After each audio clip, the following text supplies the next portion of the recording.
ഇന്നത്തെ വീഡിയോയിൽ മലേഷ്യയിലത്തെ മലാക്ക എന്നൊരു സ്ഥലത്തെ കാഴ്ചകളാണ് കാണിക്കാൻ പോണത്.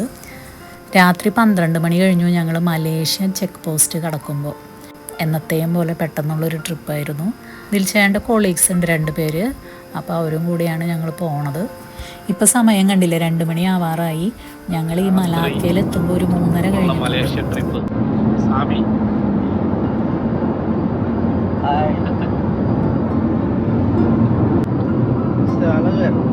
അലഗർ സാരഥി.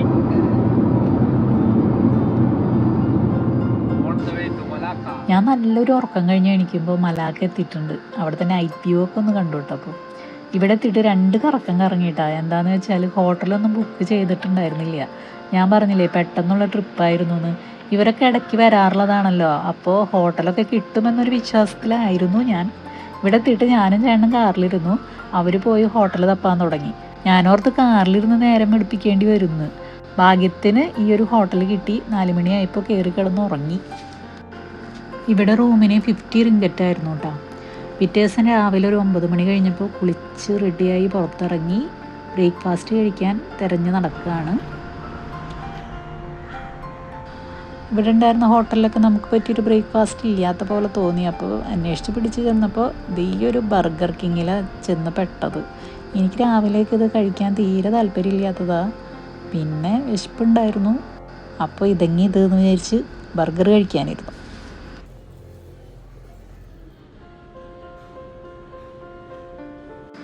ഈ ബിൽഡിങ്ങിൻ്റെ പുറത്ത് 110 മീറ്റർ ഉയരമുള്ള ഒരു ഗൈറോ ടവർ ഉണ്ട്, മെനാര ടാമിങ് സാരി. അതിൽ കയറണമെങ്കിൽ ടിക്കറ്റ് എടുക്കണം. ഞങ്ങളെന്തായാലും അതിൽ കയറിയില്ല. നല്ല വെയിലുണ്ടായിരുന്നു. പിന്നെ അതിൽ ക്യൂ നിന്ന് കയറി. പിന്നെ ആ ടൈം കളയണ്ടെന്ന് വിചാരിച്ചു. അധികം ടൈമും ഉണ്ടായിരുന്നില്ല. ഇന്ന് തന്നെ ഞങ്ങൾ തിരിച്ചു പോവും, അതുകൊണ്ട് അധികം ടൈമില്ല. അവിടെയുള്ള വേറെ എന്തെങ്കിലും കാണാമെന്നുള്ള ഉദ്ദേശത്തിലാണ് ഇരുന്നത്. ഇത് വളരെ ചരിത്ര പ്രാധാന്യമുള്ളൊരു സ്ഥലമാണ് മലാക്ക. കോലാലംപൂരിലെ മെയിനായിട്ടുള്ള ടൂറിസ്റ്റ് ഡെസ്റ്റിനേഷൻ കൂടിയാണിത്. മലാക്കാന്നും മെലാക്കാന്നും പ്രൊനൗൺസ് ചെയ്യും ഈ സ്ഥലപ്പേര്. 2008 യുനെസ്കോ വേൾഡ് ഹെറിറ്റേജ് സിറ്റി ആയിട്ട് ഇതിനെ പ്രഖ്യാപിച്ചു.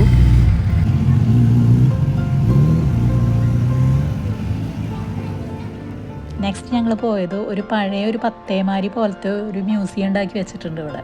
അത് കാണാനാണ്. പോർച്ചുഗീസുകാർ ഇവിടെ വന്നത് ഇതുപോലത്തെ ഒരു കപ്പലിലായിരുന്നു അത്ര. ഈ മ്യൂസിയത്തിൽ കയറാനായിട്ട് നമ്മൾ ടിക്കറ്റ് എടുക്കണം. അഡൾട്ടിന് 20 റിങ്കറ്റ് ആയിരുന്നു. ഈ ഒരു ടിക്കറ്റ് എടുത്തിട്ടുണ്ടെങ്കിൽ ഇതിൻ്റെ അടുത്തുള്ള വേറെ 2 മ്യൂസിയം കൂടി നമുക്ക് കാണാൻ പറ്റും. ഇവിടെ എത്തിയപ്പോൾ ഒരു 11 മണിയൊക്കെ കഴിഞ്ഞിട്ടുണ്ട്. ഭയങ്കര വെയിലായിരുന്നു. ഈ വെയിലെത്തി കൂടെ അങ്ങനെ നടക്കാൻ തീരെ സുഖം ഉണ്ടായിരുന്നില്ല. ഞാനാണെങ്കിൽ തൊപ്പിയും വെച്ചിട്ടുണ്ടായിരുന്നില്ല, കുടയുണ്ടായിരുന്നില്ല. പിന്നെ ചേട്ടൻ്റെ തൊപ്പി എനിക്ക് തന്ന കാരണം ഒരു സമാധാനം ഉണ്ടായി. അത് കാരണം ഇതിലെ ഈ ഒരു ടൈമിലൊക്കെ നടക്കുമ്പോൾ ഭയങ്കര ബുദ്ധിമുട്ടായിട്ട് തോന്നി, വെയിലിൻ്റെ ഒരു കാഠിന്യം. വൈകിട്ടാണ് ശരിക്കും ഇവിടെ കാണാനൊക്കെ ഉള്ളത്. അപ്പോൾ നല്ല രസമായിരിക്കും. ഇവിടെ ഒരു റിവർ സൈഡൊക്കെ ഉണ്ട്. ആ ഭാഗത്ത് ഞങ്ങൾ പോയില്ല കേട്ടോ. രാത്രി ആ ഏരിയ കൂടെ ഒന്ന് വന്നു എന്നുള്ളൂ. പിന്നെ ഇന്ന് അങ്ങോട്ട് പോകാൻ പറ്റിയിട്ടില്ല. ആ ഒരു റിവർ സൈഡിൻ്റെ അവിടെയൊക്കെ ഒരു വൈകിട്ട് എത്തുന്നത് ഏറ്റവും നല്ലതെന്ന് എനിക്ക് തോന്നി.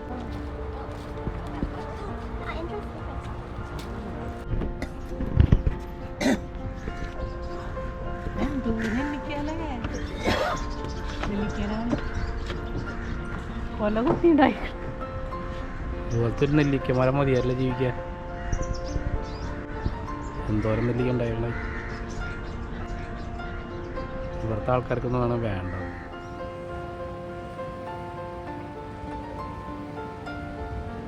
ഞാൻ ഗോപ്രോയിൽ ഇങ്ങനെ വീഡിയോ എടുക്കുന്നുണ്ടായിരുന്നു. ചേട്ടൻ ഞാൻ ഫോണിൽ എടുക്കുന്നുണ്ടായിരുന്നു. ടൈറ്റാനിക്കിലെ റോസ് നിൽക്കണ വരെയുണ്ട്. ടൈറ്റാനിക്കിലെ റോസ്. ഇവിടെ ഷിപ്പിൻ്റെ മ്യൂസിയം ഉണ്ട്, പോയി കണ്ടോന്ന് ചേട്ടൻ്റെ ഫ്രണ്ട് പറഞ്ഞപ്പോൾ എനിക്ക് അത്ര വലിയ താല്പര്യമൊന്നും ഉണ്ടായിരുന്നില്ല. എന്നാലും ഇവിടെ പിന്നെ വേറെ അധികം കാണാനില്ലല്ലോ എന്ന് വിചാരിച്ചിട്ട് അങ്ങനെ വന്നതാണ്. പക്ഷേ എനിക്കിത് നല്ല ഇഷ്ടമായി കണ്ടപ്പോൾ. ഇവിടെ ഒന്നും കാണാനില്ല എന്നല്ല, ആദ്യമായിട്ട് വരുന്നവർക്ക് കാണാനൊക്കെ ഉണ്ട്. പിന്നെ ഇവിടുത്തെ നൈറ്റ് സ്ട്രീറ്റൊക്കെ ആയിരിക്കും കാണാൻ കൂടുതൽ നല്ലത്. അപ്പം ഞങ്ങൾ ഇന്ന് രാത്രി ഇവിടെ നിൽക്കണില്ല. എന്ന് തന്നെ തിരിച്ചു പോകണ കാരണം അതൊന്നും കാണാൻ പറ്റില്ലല്ലോ. ചെരുപ്പ് ഊരിയിട്ടിട്ട് കിടക്കാൻ പാടില്ല. പുറത്ത് ചെരുപ്പൊക്കെ അഴിച്ചു വെച്ചിട്ട് വേണം നമ്മൾ കിടക്കാനായിട്ട്. അത്രയ്ക്ക് നന്നായി ഇവരിത് മെയിൻറ്റെയിൻ ചെയ്യുന്നുണ്ട്. താഴത്തേക്ക് ഇറങ്ങി ചെല്ലുമ്പോൾ പണ്ടത്തെ കാലത്ത് ട്രേഡിംഗ് ഒക്കെ നടന്നിരുന്നത് എങ്ങനെയായിരുന്നു എന്നൊക്കെയാണ് നമുക്ക് ഒരു എക്സിബിഷനിലൂടെ കാണിച്ചു തരുന്നത്. അവിടെ പഴയ കാലത്ത് ഉപയോഗിച്ചിരുന്ന ഷിപ്പുകളുടെ ഒരു മിനിയേച്ചറൊക്കെ കുറേ വെച്ചിട്ടുണ്ട്. സ്ഥലം കുറേ ഉണ്ടല്ലേ കപ്പലിൻ്റെ അകത്ത്.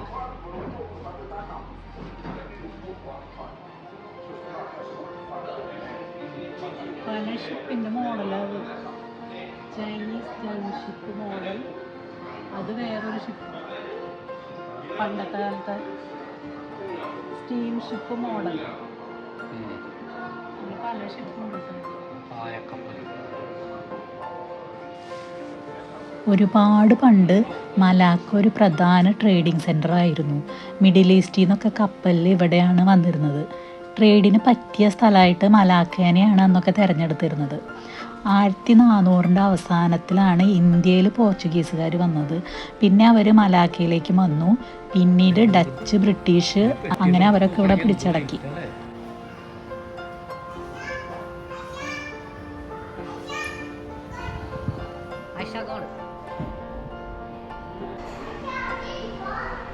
നല്ല രസമായിട്ട് ഈ എക്സിബിഷൻ ചെയ്ത് വെച്ചിട്ടുണ്ട് കേട്ടോ ഇതിൻ്റെ ഉള്ളിൽ. അപ്പം ഞാൻ ഓർത്തു, നമ്മുടെ ഫോർട്ട് കൊച്ചിയിൽ ഇങ്ങനെ എക്സിബിഷനൊക്കെ ചെയ്ത് വെച്ചിട്ടുണ്ടോ? ഞാനിതുവരെ കണ്ടിട്ടില്ല. 14th 15th സെഞ്ച്വറിയിൽ യൂസ് ചെയ്തിരുന്ന നാണയങ്ങളൊക്കെ കണ്ടു. പിന്നെ തടവുകാരെ എങ്ങനെയാണ് ഈ ഷിപ്പിൻ്റെ ഉള്ളിൽ ഇട്ടിരുന്നതെന്നൊക്കെ കാണിച്ച് ഒരു ഡെമോ ഒക്കെ ചെയ്ത് വെച്ചിട്ടുണ്ട്. ഷിപ്പിൻ്റെ ഉള്ളിൽ എയർ കണ്ടീഷൻഡാണ്, അതുകൊണ്ട് തന്നെ ഇതിൻ്റെ ഉള്ളിൽ നിന്ന് പുറത്ത് കിടക്കാൻ തോന്നുന്നുണ്ടായില്ല. പുറത്ത് നല്ല വെയിലായിരുന്നു. ആദ്യത്തെ മ്യൂസിയം കണ്ടു കഴിഞ്ഞിട്ട് രണ്ടാമത്തേലേക്ക് പോയി. അവിടെയും നമ്മൾ ഷൂ ഒക്കെ അഴിച്ചു വയ്ക്കണം പുറത്ത്. ഈ ഒരു മ്യൂസിയത്തിൻ്റെ ഉള്ളിൽ അന്നത്തെ കാലത്തുണ്ടായിരുന്ന ഷിപ്പിൻ്റെയൊക്കെ പെയിൻറ്റിങ്സ് ആണ്. ഓഷൻ ആൻഡ് മാൻകൈൻഡ് എന്ന തീമിലുള്ള എക്സിബിഷനാണിതിൽ. പണ്ടത്തെ കാലത്ത് ഷിപ്പിങ്ങും ട്രേഡിങ്ങും ഒക്കെ ഇവിടെ എങ്ങനെയാണ് വികസിച്ച് വന്നിട്ടുള്ളത് എന്നുള്ള ഒരു പെയിൻറ്റിങ്ങൊക്കെയാണ് ഇതിൻ്റെ ഉള്ളിൽ. പിന്നെ പണ്ടത്തെ ഫിഷർമാൻ്റെ വില്ലേജും അതൊക്കെ ഇങ്ങനെ ഡെമോ ചെയ്തിട്ടുണ്ട് അവിടെ. ഇവിടെ സെക്കൻഡ് ഫ്ലോറിൽ പോയപ്പോൾ കണ്ടത് മലാക്കയിലത്തെ കടലിടുക്കിൽ 1817 മുങ്ങിപ്പോയ ബ്രിട്ടീഷ് മെർച്ചൻ്റ് ഷിപ്പിൻ്റെ കണ്ടെടുത്ത അവശിഷ്ടങ്ങളൊക്കെ ഇവിടെ വെച്ചിട്ടുണ്ട്. അത് 1817 മുങ്ങിപ്പോയത്. പിന്നീട് 170 വർഷം കഴിഞ്ഞ് 1994 അത് കണ്ടെടുത്തത്.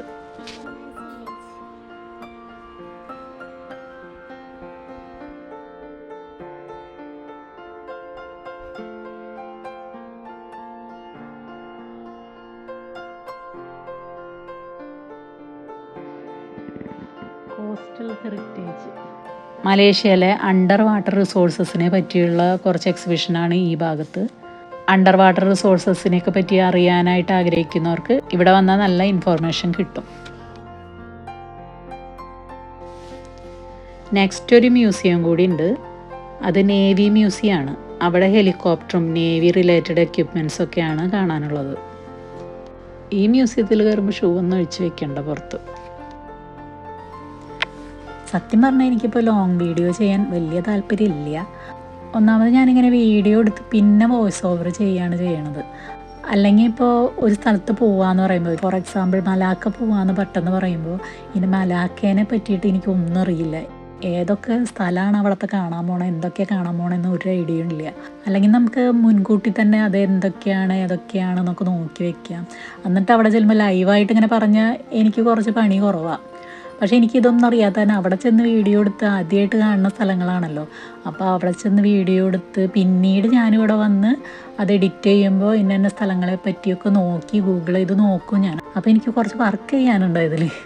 അപ്പോൾ അതുകൊണ്ട് തന്നെ എനിക്ക് വോയിസ് ഓവർ കൊടുക്കാൻ ഇപ്പോൾ മടിയാണ്.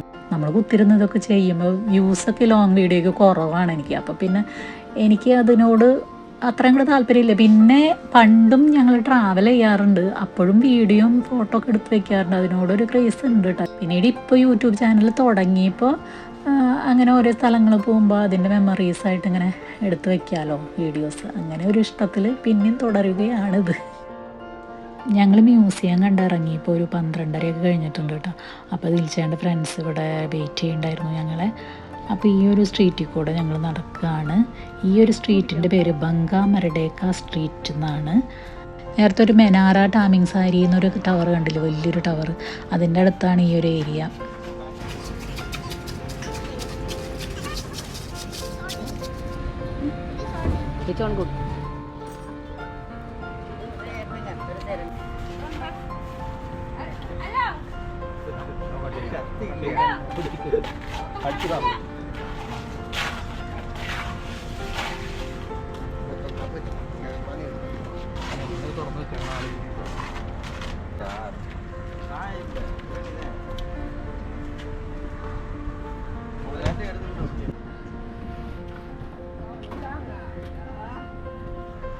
അവരവിടെ കരിക്ക് സെലക്ട് ചെയ്ത് കട്ട് ചെയ്യുമ്പോഴേക്കും ഞാൻ ഈ ഒരു ഏരിയയൊക്കെ വീഡിയോ എടുത്തിട്ട് വരാമെന്ന് പറഞ്ഞിട്ട് പോകുന്നു. ഇപ്പോൾ സമയം 12:30 കഴിഞ്ഞു. അപ്പോഴാണ് ഇവിടെ ഓരോ കടകളും സ്റ്റാർട്ടാവണത്.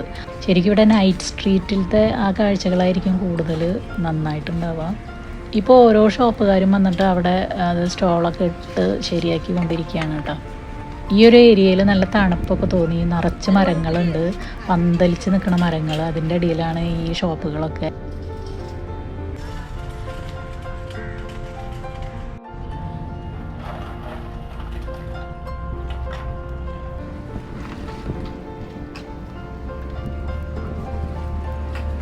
കരിക്ക് കുടിച്ച് കഴിഞ്ഞിട്ട് അതിൻ്റെ അടുത്തുള്ള വേറെ സ്ഥലങ്ങൾ കാണാൻ പോവാണ്. മുന്നോട്ടേക്ക് നടന്നുകൊണ്ടിരിക്കുകയാണ്. ഇതിൻ്റെ അടുത്ത് കുറേ മ്യൂസിയങ്ങളൊക്കെ ഉണ്ട്. ഇതിൽ നടക്കുമ്പോൾ ഇങ്ങനെ പീരങ്കിയൊക്കെ കാണാം. പണ്ടത്തെ ഉപയോഗിച്ചിരുന്ന അതൊക്കെ ഒരു സ്മരണയ്ക്കായിട്ട് അവിടെ വെച്ചേക്കാൻ തോന്നുന്നു. പിന്നെ ഒരു ലോക്കോമോട്ടീവ് ട്രാൻസ്പോർട്ടേഷൻ ഗാർഡൻ എന്ന് പറഞ്ഞിട്ട് ഒരു ഗാർഡൻ കണ്ടു. അത് ടിക്കറ്റ് കൊടുത്ത് അതിൻ്റെ ഉള്ളിലേക്ക് കയറാൻ പറ്റുമെന്നൊന്നും നോക്കിയില്ല. അതിൻ്റെ പുറമേ ജസ്റ്റ് ഒന്ന് കണ്ട് പണ്ടത്തെ ആ റെയിൽവേയുടെയും അതൊക്കെ ഒന്ന് വീഡിയോ എടുത്തിട്ട് പോന്നു. ഈ ട്രെയിൻ 1957 മുതൽ 1998 വരെ ഉപയോഗിച്ചതായിരുന്നു അത്രേ. അവിടെ എഴുതി വെച്ചിട്ടുണ്ട്.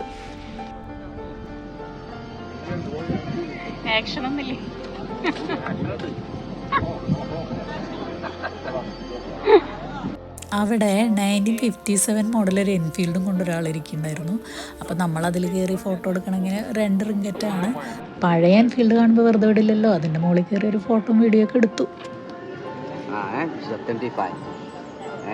Birau is now is here. We stop here photo and stop here photo and stop here photo. Last come back here. Okay. Then ada 50. ദേ അടുത്തത് ഇങ്ങനൊരു സൈക്കിൾ റിക്ഷയിൽ ഒരു സവാരി നടത്തി. അപ്പോൾ ഈ ഒരു സൈക്കിൾ റിക്ഷ ഇവിടെ എല്ലാവിടെയും ഉണ്ട്. ടൂറിസ്റ്റുകൾ വരുന്നവരൊക്കെ ഇതിൽ കയറിയിരുന്നൊരു സവാരി ചെയ്യുന്നുണ്ട്. ഇതിൽ ഞങ്ങൾ കയറിയപ്പോൾ അതിൽ ഹിന്ദി പാട്ടാണ് വെച്ചത് കേട്ടോ, പഴയ ഹിന്ദി പാട്ട്.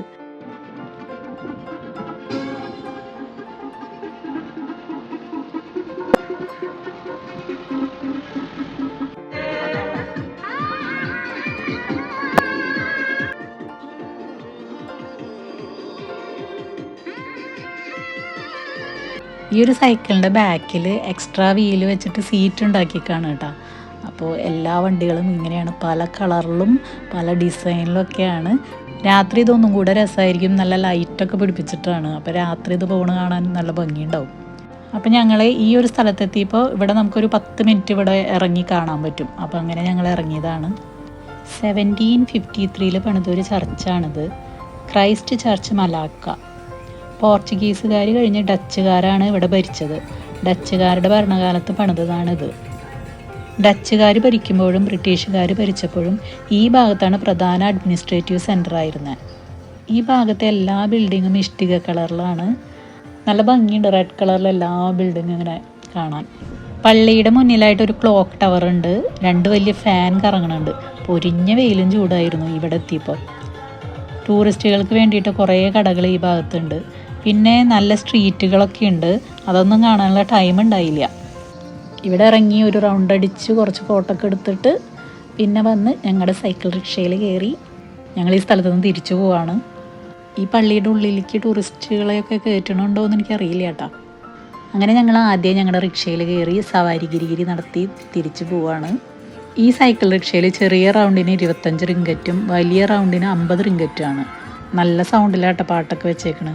സോഫ്റ്റ് ടോയ്സും ടെഡ്ഡി ബെയറൊക്കെ കൊണ്ട് അലങ്കരിച്ചിട്ടുണ്ട് എല്ലാ വണ്ടികളും.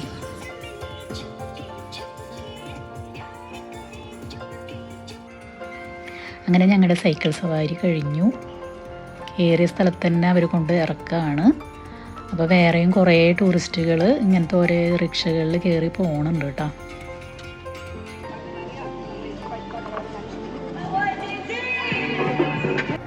ഈ ഭാഗത്ത് കുറേ മ്യൂസിയങ്ങളുണ്ട്. ഞങ്ങളിപ്പോൾ നിൽക്കുന്നത് മലൈ ആൻഡ് ഇസ്ലാമിക് വേൾഡ് മ്യൂസിയത്തിൻ്റെ മുന്നിലാണ്.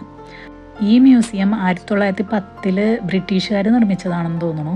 ഇപ്പോൾ അത് മലൈ ആൻഡ് ഇസ്ലാമിക് കൾച്ചറിനെയൊക്കെ പറ്റിയിട്ട് കുറേയധികം കാര്യങ്ങൾ കാണിക്കുന്ന ഒരു മ്യൂസിയമാണ്. ഞങ്ങൾ അതിൻ്റെ ഉള്ളിലേക്ക് കയറിയില്ല കേട്ടോ. ഈ ഒരു മ്യൂസിയത്തിൻ്റെ പേര് ഇൻഡിപെൻഡൻസ് മ്യൂസിയം എന്നാണ്. ഇതിൻ്റെ മുന്നിൽ കാണുന്നത് മലേഷ്യയുടെ ഫ്ലാഗുകളാണ്. മലേഷ്യയിൽ 13 സ്റ്റേറ്റും ഒരു ഫെഡറൽ ടെറിട്ടറിയാണുള്ളത്. സെപ്പറേറ്റ് ഫ്ലാഗുകളാണ് ഇതിന്. മലേഷ്യയുടെ ആദ്യത്തെ പ്രധാനമന്ത്രിയുടെ കുറേ കാര്യങ്ങളൊക്കെ ഇതിൽ ശേഖരിച്ച് വെച്ചിട്ടുണ്ട്. പിന്നെ മലാക്കയുടെ ഹിസ്റ്ററിയൊക്കെ ഇതിൻ്റെ ഉള്ളിൽ കുറേയധികം കാണാൻ പറ്റും. ഇതിൻ്റെ അടുത്ത് തന്നെ ആ കാണുന്നത് ഒരു കൊട്ടാരമാണ്.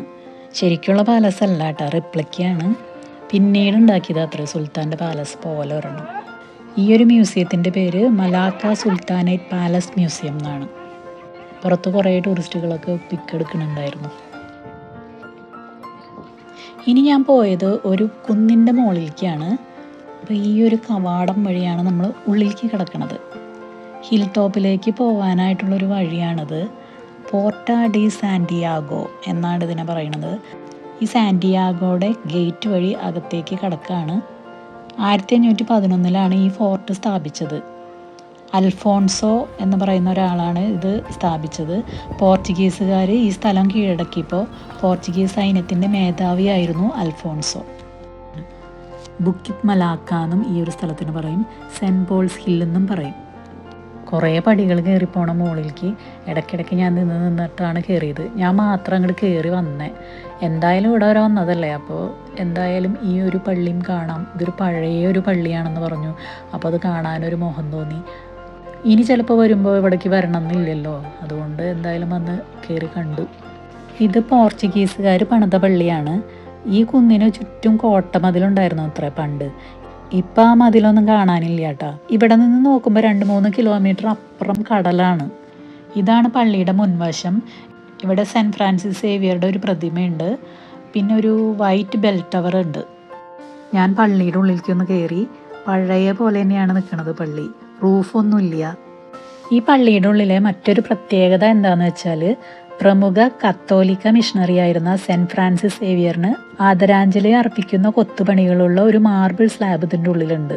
അദ്ദേഹത്തിൻ്റെ മൃതദേഹം 1553 ഇന്ത്യയിലെ ഗോവയിലേക്ക് മാറ്റുന്നതിന് മുമ്പ് ഇവിടെ താൽക്കാലികമായിട്ട് സംസ്കരിച്ചിരുന്നു അത്രേ. ഈ ഒരു കുന്ന് ഒരു ചരിത്ര പ്രാധാന്യമുള്ള സ്ഥലം മാത്രമല്ല, മലാക്കയെ മൊത്തത്തിൽ കാണാൻ പറ്റുന്ന ഒരു വ്യൂ പോയിൻറ്റും കൂടിയാണ്. അപ്പോൾ മലാക്കയിൽ വന്നപ്പോൾ ഞാൻ കണ്ട കുറച്ച് കാഴ്ചകളാണ് ഈ ഒരു വീഡിയോയിൽ. അപ്പോൾ ഇനി അടുത്തൊരു വീഡിയോയിൽ കാണാം കേട്ടോ.